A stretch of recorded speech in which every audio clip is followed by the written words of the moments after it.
chapter, Omen of Chandiga.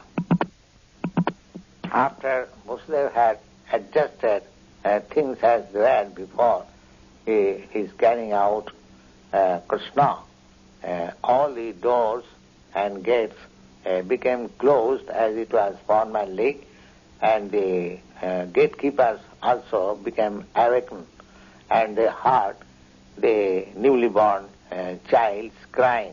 Kamsa was awaiting to receive the news of the child's birth, and immediately the gatekeepers approached him and informed that the child is born. That time, very dexterously, Kamsa got up from his bed, exclaimed simultaneously, "Now the cruel death of my life is born." Kamsa became so much perplexed that now his death was approaching, and all his bunch of hair became loosened, and immediately he proceeded towards the place where the child was born. Devaki, just seeing his brother approaching him, very poorly prayed, begged of Kamsa, "My dear brother, please do not kill this female child. I promise that this child will be the wife of your son, and therefore you should not kill this poor female child, because you are not to be killed by any female child. That was the omen, and you are to be killed by a male child. Please do not kill her. My dear brother, you have killed my so many children, just born signing as the son.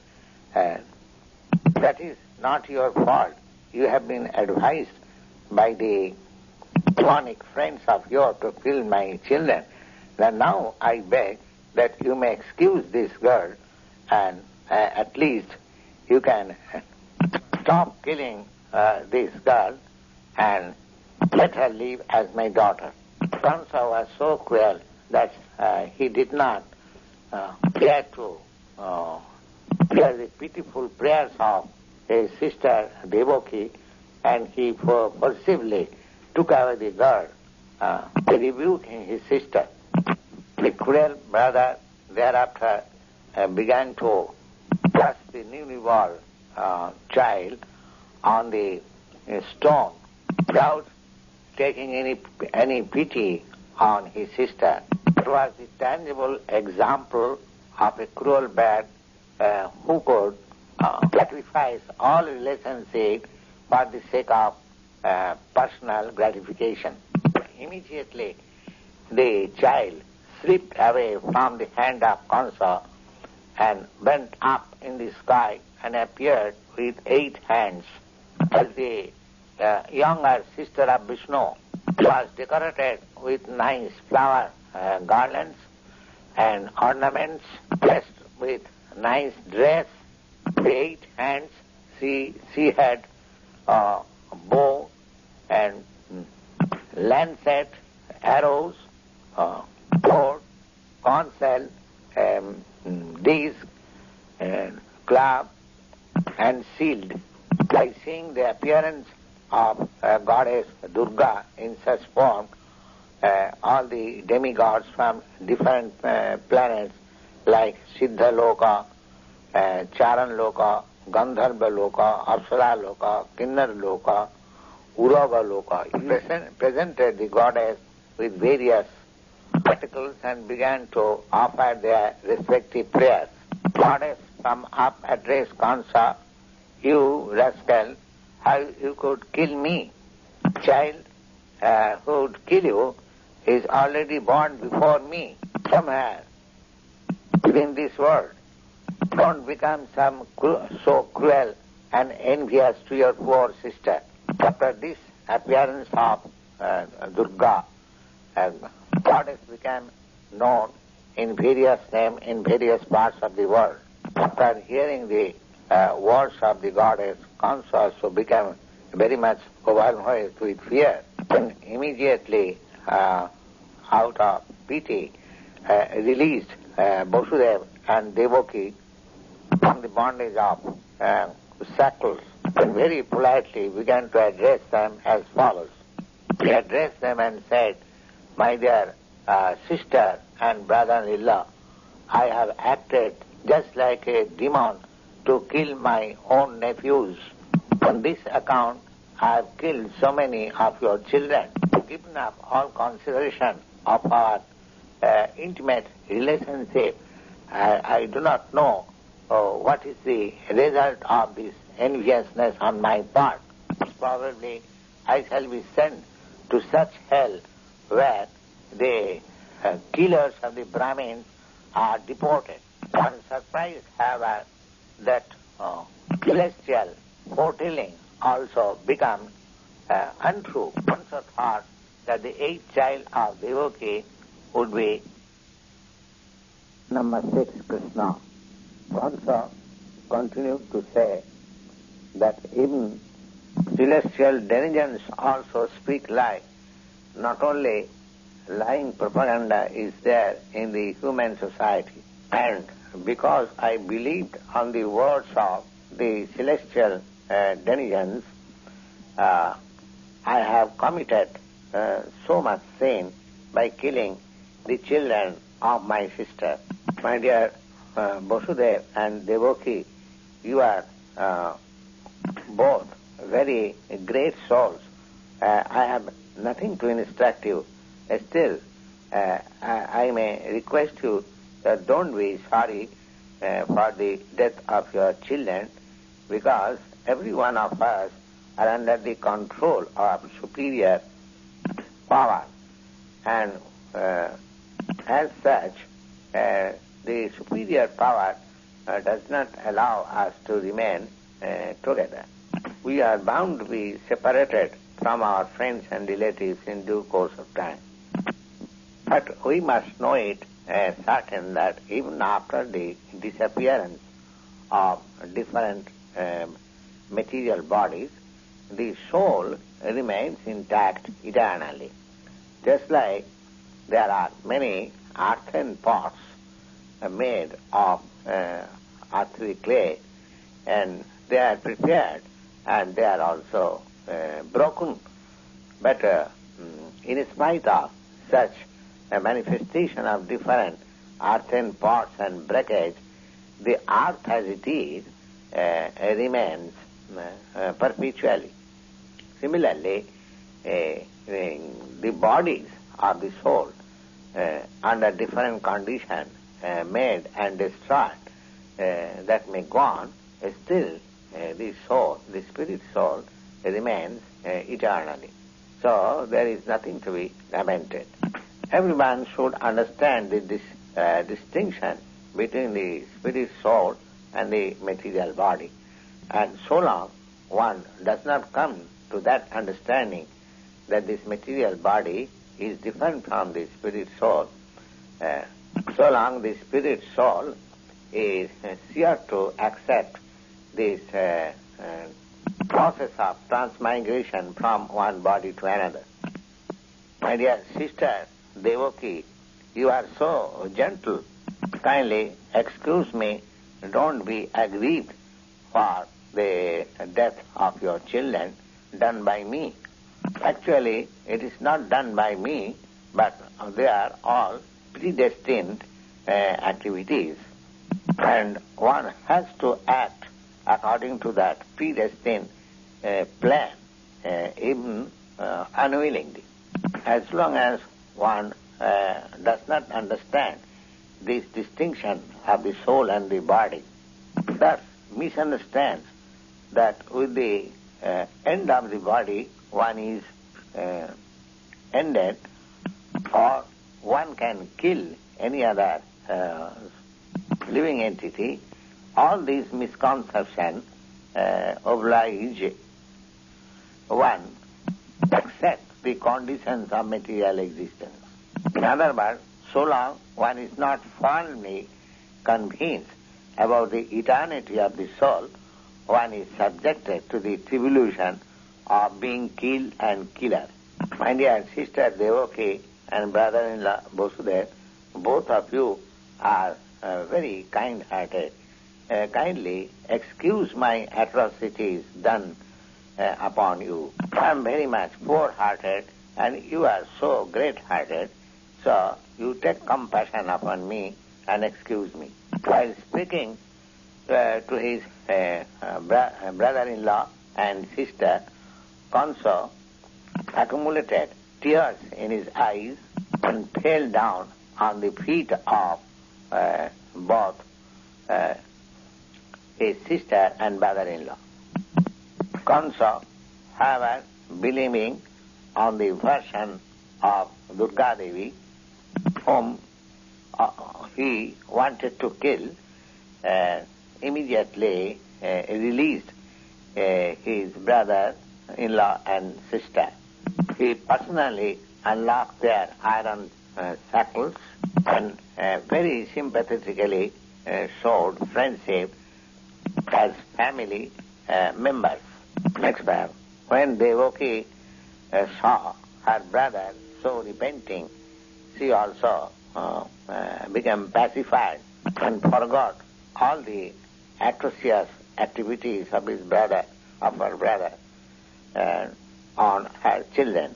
And Vasudeva also, forgetting all past incidents, smilingly began to talk with his brother-in-law Kamsa. Vasudeva also addressed his brother-in-law Kamsa and said, "My dear fortunate brother-in-law, whatever you are saying about the material body and the soul, they are all correct. Every living entity is born ignorant, understanding this material body as he himself. This conception of life is due to ignorance, and on the basis of this ignorance, we create enmity or friendship on the platform of bodily concept of life.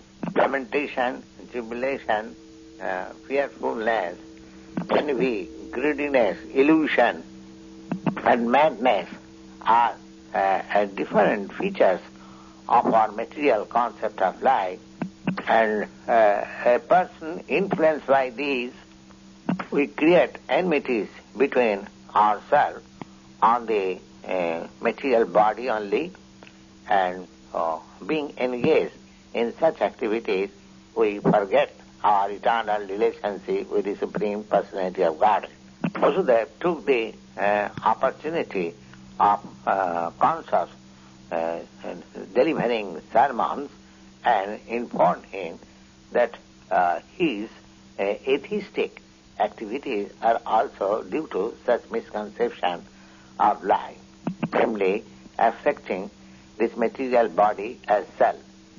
When Vasudeva talked with Kamsa in such illuminating attitude, he also became very much pleased, and his repentance for killing his nephews became subdued. Now, with the permission of his sister Devaki and brother-in-law Vasudeva, he returned to his home with engladdened mind. But when the night was over, the next day, Kamsa called for all his counselors and narrated before them all the incidences that had happened last night. Next, all the counselors of Kamsa were demons, and they were eternally enemies of the demigods. So they were aggrieved by hearing their master Kamsa, and although they are not very much experienced and learned, still they began to give instruction to Kamsa as follows. "My dear sir, let us now make arrangement for killing all the children that are born within 10 days in all towns, counties, villages, and pasturing ground. Let us execute this plan indiscriminately. We think the demigods cannot do anything against us if we perform these atrocities, because the demigods are always afraid of fighting with us, and even they attempt to check our activities, still they will not dare to do so, because on account of your immeasurable strength, they remain always afraid of your bow. As soon as you take up your bow and promise to kill them, immediately they become very much anxious for their life. Besides that, we have experiences practically that whenever you stood to fight with them and began to shower your arrows on them, immediately they began to flee away here and there just to save their lives. Many of the demigods, we are unable to fight with you, immediately they surrender themselves unto you by opening their turban and flag on the head, and with folded hands they beg of you to save them. They surrender unto you, saying, my Lord, we are all afraid of your strength. Please release us from this dangerous fight. We have also seen many times that to such surrendered fighters, you never endeavor to kill them, because they are all fearful, broken of their chariots, forgetful of their military activities, engaged in other things except fighting, broken of their arrows and bows, without being able to fight with you. Actually, we have nothing to be afraid of these demigods, because they can be very proud of their being great fighters in peacetime or out of war field. Actually, in the war field, they cannot show any talent of their military power. Besides that, although Lord Vishnu, Lord Shiva and Lord Brahma are all demigods, and they are always ready to help the demigods headed by Indra, we have no reason to be afraid of them, because so far Lord Vishnu is concerned, he has already hidden himself within the heart of all living entities. He cannot come out, and so far Lord Shiva is concerned, he is renounced of all activities. He has already entered into the forest, and Brahma, Lord Brahma, is always engaged in different types of austerities and meditation. And what to speak of Indra, he is a straw in comparison with your strength. Therefore, we have nothing to be afraid of all these demigods. Still, we must not neglect our enemies, because the demigods are our determined enemies. We must be careful and take protection of ourselves. As such, just to root out them from their very existence, you just engage ourselves in your service, and we are always ready for your command. Next verse, the demons continued to say, if there is some disease on the body, and if we neglect to cure such disease, it takes a very strong position, and at that time the disease becomes incurable. Similarly, when one is not careful about restraining the senses, and when they are let loose, it is very difficult to control them afterwards. Therefore, immediately we must be very careful of these demigods before they get too strong to be subdued. The foundation of strength of the demigod is Lord Vishnu, because the ultimate goal of all religious principles is to satisfy Lord Vishnu.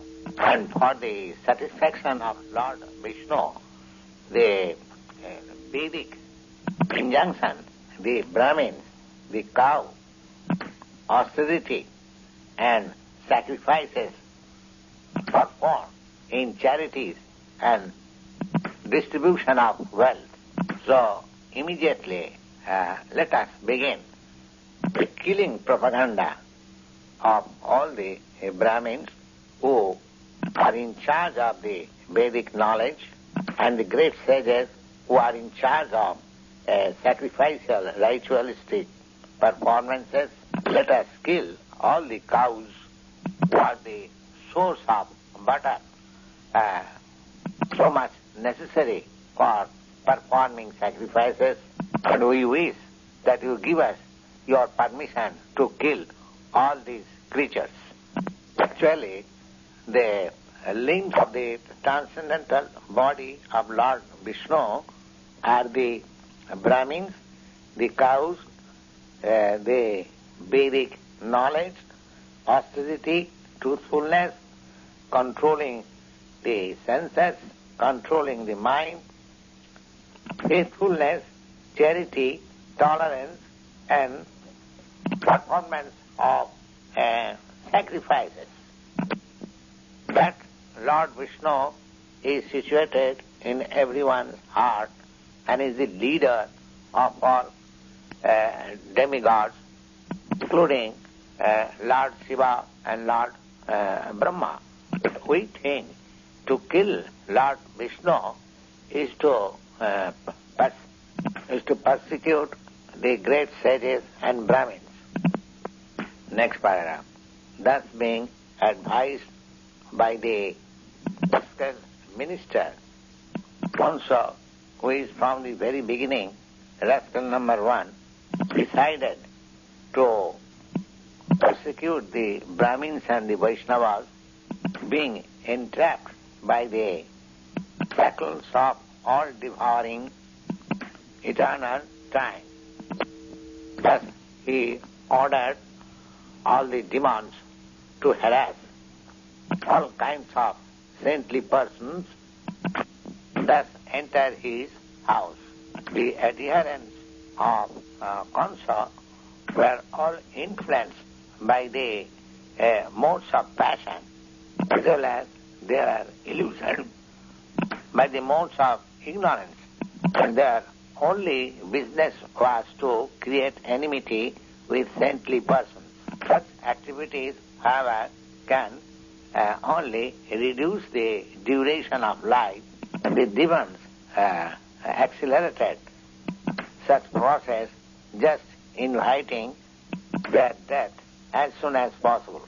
The result of persecuting saintly persons is not only untimely death, but they are so much offensive that the enactor gradually loses his duration of life, his beauty, his fame, his religious principles of life, and thus promotion to higher planets are checked, thus being driven by various kinds of mental concoction. Demons diminishes all kinds of auspiciously. In other words, offense at the lotus feet of the devotees and Brahmins is the cause of offense at the lotus feet of the Supreme Personality of Godhead. And a civilization which commits such sinful activities loses generally all faith in the Supreme Personality of Godhead, and godless civilization becomes the source of all calamities in the human society. Thus ends the Bhaktivedanta part, a summary study of Krishna in the matter of